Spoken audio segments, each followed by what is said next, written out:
أعوذ بالله من شر الشيطان اللعين الرجيم. بسم الله الرحمن الرحيم. اللهم صل على فاطمة وأبيها وبعلها وبنيها وسر المستودع فيها عدد ما أحاط به علمك. Assalamu alaikum wa rahmatullahi ta'ala wa barakatuh. Chers frères et sœurs en islam, nous vous saluons par le salut fraternel qui est la salutation de l'islam. Assalamu alaikum wa rahmatullahi ta'ala wa barakatuh.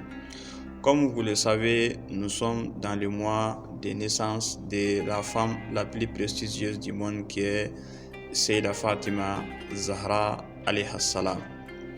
Donc, beaucoup de nos abonnés nous ont demandé alors si nous pouvons faire une petite vidéo qui ne sera pas très longue, qui parlera un peu sur la biographie de cette dame qui, le jour de sa naissance, symbolise, ou plutôt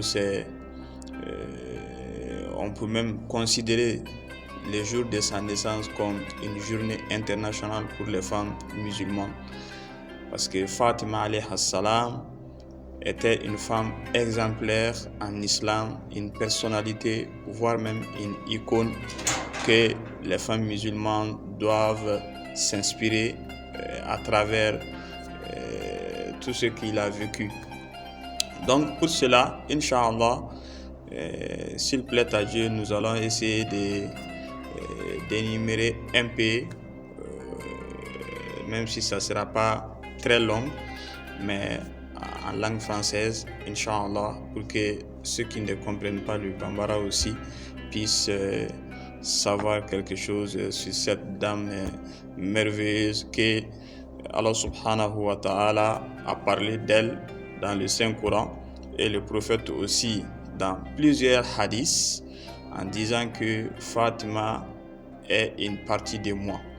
Donc, cela sous-entend que toutes les femmes musulmanes ou tous les hommes aussi, puisque les hommes ne sont pas exclus, doivent en savoir sur cette dame aussi noble que ça soit, Inch'Allah. Donc, nous allons commencer par d'abord sa naissance. Alors, quand est-ce que Fatima Zahra alayha salam est née? Selon plusieurs ulémas ou la plupart des ulémas, la dame Fatima Zahra alayha salam est née le vendredi. Donc, il est né le vendredi, le 20 Jumado As-Sani de l'année 5 après Al-Bi'tha. Al-Bi'tha, cela veut dire que après la mission prophétique. Vous savez, le prophète avait fait 13 ans à la Mecque, donc 10 ans à Médine, mais le prophète a été envoyé à l'âge de 40 ans. Donc, à la 45e année du prophète, donc Fatima Zahra alayha salam est née, selon la plupart des ulémas en islam. Donc, un jour, le noble prophète sallallahu alayhi wa alihi, accompagné de plusieurs des compagnons comme Ammar, comme Ali ce jour-là, comme Mikdad et les autres compagnons, l'ange Gabriel descendit sous sa forme originale et déploya ses ailes qui couvrent l'est de l'ouest du monde. L'ange de Gabriel est l'ange supérieur de tous les anges.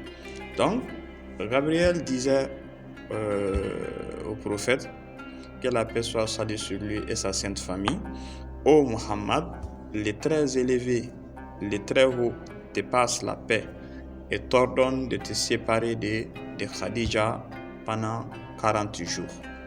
Donc, l'ange Gabriel a été envoyé au prophète que Allah subhanahu wa ta'ala lui ordonne de se séparer de sa femme, qui est la première femme du prophète, pendant 40 jours. Alors, et le prophète ne rencontre plus Khadija alayha salam et il s'est mis à jeûner pendant tous les jours et ne s'occupait que des actes d'adoration durant toute la nuit. Donc maintenant, durant ces 40 jours-là, le prophète ne fait que faire des prières surrogatoires pendant la journée et jeûner pendant la journée aussi. Donc, il envoya Ammar ibn Yasir. Ammar, c'était un compagnon du prophète, parmi les premiers depuis l'arrivée de l'islam.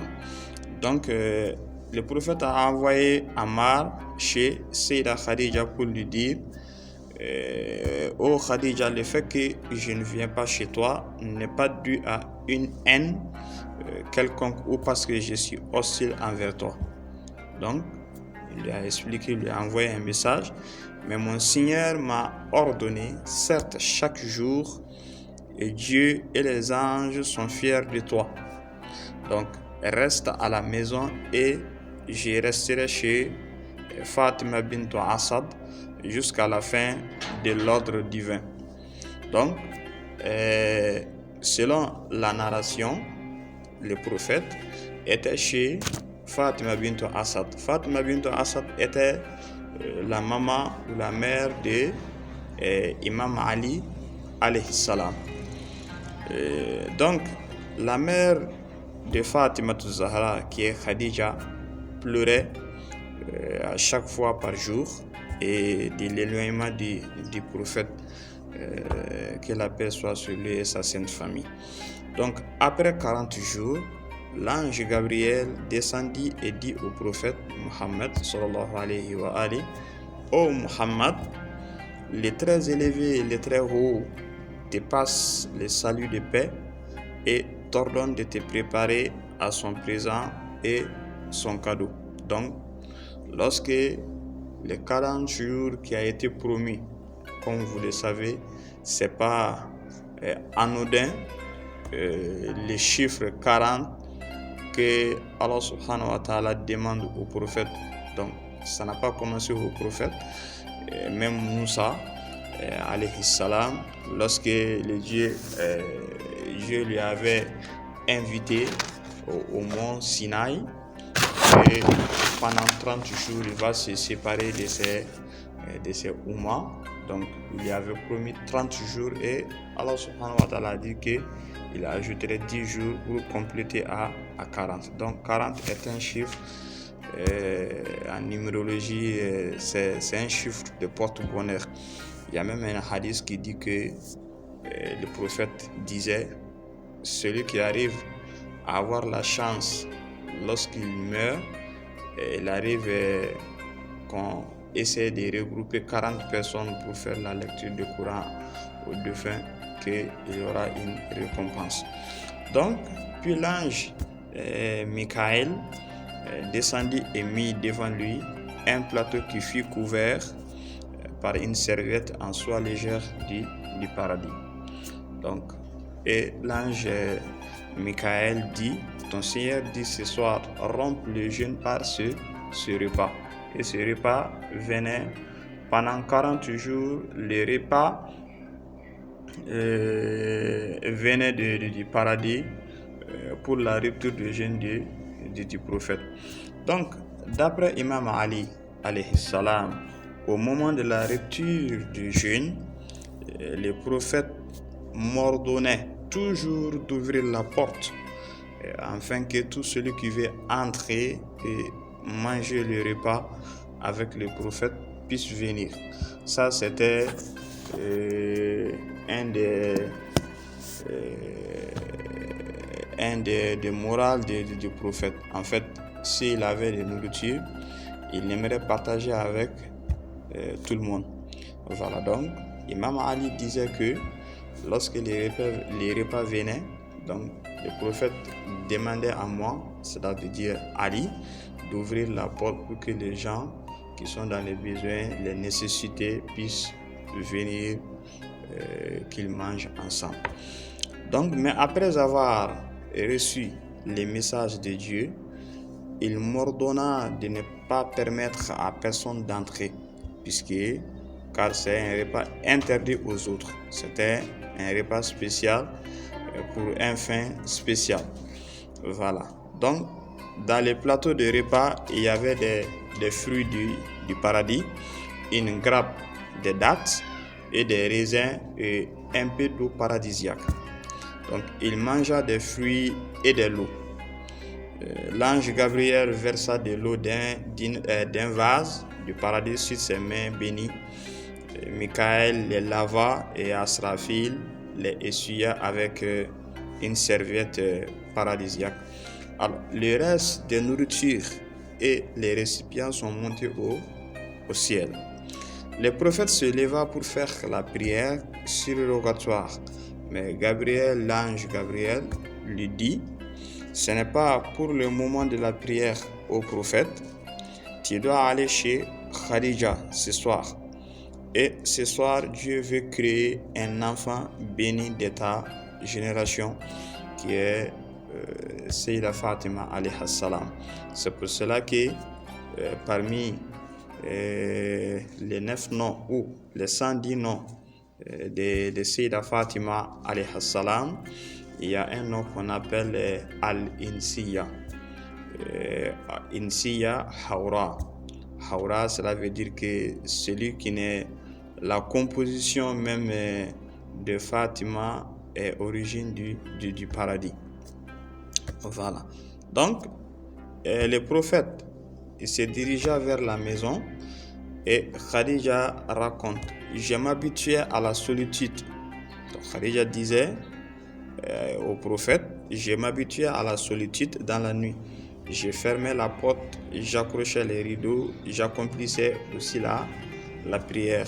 J'éteignais la lampe à pétrole et je dormais. Une nuit, lorsque je dormais, j'ai entendu quelqu'un frapper à la porte de la maison.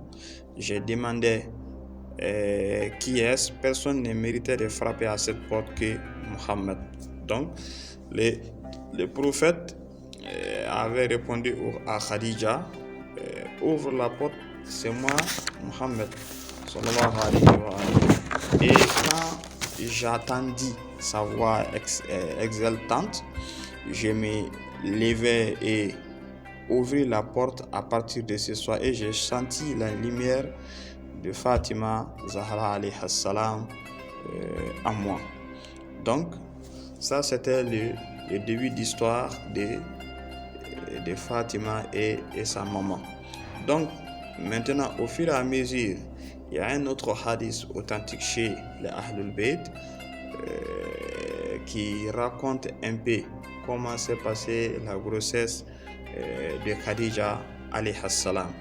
Donc, il y a parmi les noms des 110 noms de Fatima, il y a un nom qu'on appelle Muhaddasa. Cela veut dire que celle qui parlait avec sa maman étant dans le ventre. Donc, Khadija, mais il y a quelque chose qui est très important ici, c'est que Khadija, lorsque elle décidait de se marier au prophète, comment dirais-je, il y avait un complot, puisque Khadija, comme vous le savez, était très riche, très riche. Et puis ceux qui disent que aussi Khadija était une vieille dame ou bien elle avait 40 ans, ça c'est pas authentique en fait. Khadija, lorsque Khadija s'est mariée au prophète, Khadija avait à peu près 25 ans, voilà, un peu plus de cela, mais elle n'atteint pas 40 ans. Donc, ce mariage, puisque Khadija décidait en disant que il y a beaucoup des hommes à la Mecque qui voulaient marier Khadija, mais Khadija refusait. Voilà, il y avait cette hostilité envers elle et le prophète. Donc, elle s'est décidée de se marier au prophète. Donc, en raison de cela, il y a l'hostilité des femmes de la Mecque et elle rompit la relation avec elle et ne les saluerait plus et ne permet pas aux autres femmes d'aller chez Khadija alayhi salam. Donc, ça attristait Khadija de plus en plus. Donc, elle s'inquiétait pour le prophète. Elle avait même peur que les gens les blessent ou lui faire quelque chose de mal. Donc, Fatima parlait étant dans le ventre de Khadija, lui donne des conseils, lui consolait en fait, voilà, que rien ne lui arrivera au prophète.